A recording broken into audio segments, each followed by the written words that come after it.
11월 5일 KMA 뉴스브리핑입니다. 의료기관이 실손보험 청구를 대행하도록 하는 법안이 국회에 올라왔는데요. 의협은 총력을 다해 막겠다는 입장입니다.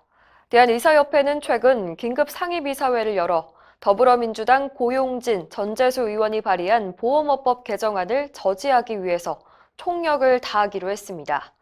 실손보험 청구 대행이 겉으론 소비자의 편의를 위한 것이지만 실제 목적은 보험사가 가입자의 질병 정보를 쉽게 얻기 위한 것이라는 게 의협의 입장입니다. 보험사가 질병 정보를 이용해 보험 청구를 거부하거나 보험 가입과 연장을 거부하는 데 악용할 것이라는 우려입니다. 지역 의사회들도 반발하고 나섰습니다. 전라남도 의사회와 부산광역시 의사회는 잇따라 성명을 내고 실손보험 청구 대행 법안을 철회하라고 촉구했습니다. 최대집 의협 회장은 잠시 뒤인 오후 2시부터 고용진 의원 사무실 앞에서 항의 집회를 가질 예정인데요. 자세한 소식은 별도 영상으로 보내드리겠습니다. 응급실에 실려온 환자가 사망한 사건에서 법원이 의료진에게 금고형을 선고한 일이 얼마 전에 있었습니다. 의료진이 엑스레이 사진을 확인하지 않아서 급성 후두개염을 발견하지 못했고 그로 인해 환자가 뇌사 상태에 빠져 사망했으므로 의료진의 과실이 있다고 본 건데요. 의료계는 이해할 수 없다는 반응입니다. 대한응급의학회는 4일 성명을 통해 응급 환자는 다른 환자들과 달리 제한된 시간 안에 최선의 응급처치를 하는 게 가장 중요하다면서 엑스레이 검사 결과를 확인했는지 안 했는지는 환자의 사망과 아무런 관련이 없다고 주장했습니다.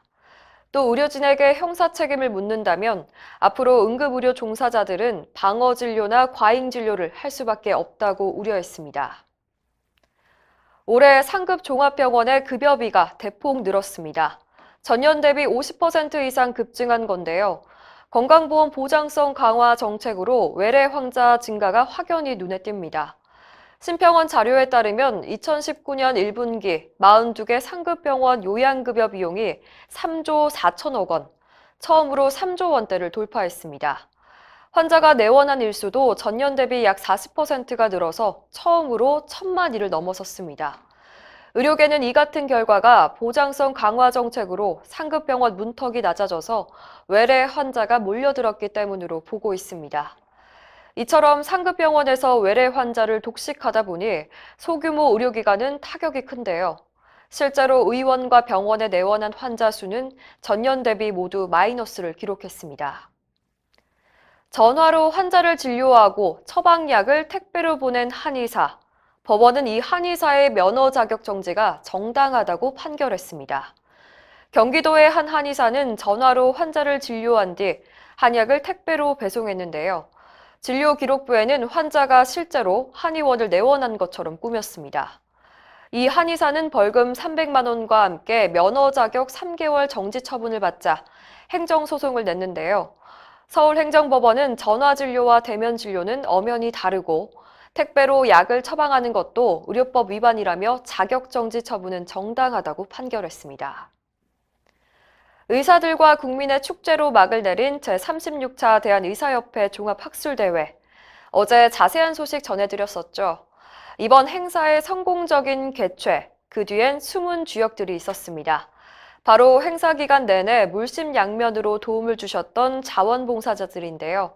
500명에 가까운 의대생과 중고생들이 참여해서 아낌없는 도움을 줬습니다. 특히 멘토와 멘티 프로그램으로 의대생과 중고생이 한 조를 이뤄서 특별한 인연을 맺었는데요. 의대생들은 후배들에게 의대 진학이나 학업에 대해 조언도 해주는 의미 있는 시간을 가졌습니다. 의대생을 비롯한 자원봉사에 참여하신 모든 분들 이틀 동안 정말 수고 많으셨습니다. 이상으로 뉴스브리핑을 마칩니다. 자세한 사항은 의협신문을 참고하시길 바랍니다.